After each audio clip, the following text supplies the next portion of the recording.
ومن لم يستطع منكم طولا أن ينكح المحصنات المؤمنات فمما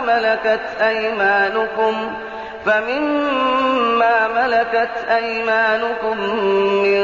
فتياتكم المؤمنات،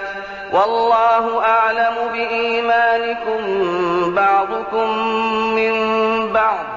فانكحوهن بإذن أهلهن وآتوهن أجورهن بالمعروف محصنات غير مسافحات ولا متخذات أخدان. فإذا أحصن فإن أتين بفاحشة فعليهن نصف ما على المحصنات من العذاب، ذلك لمن خشي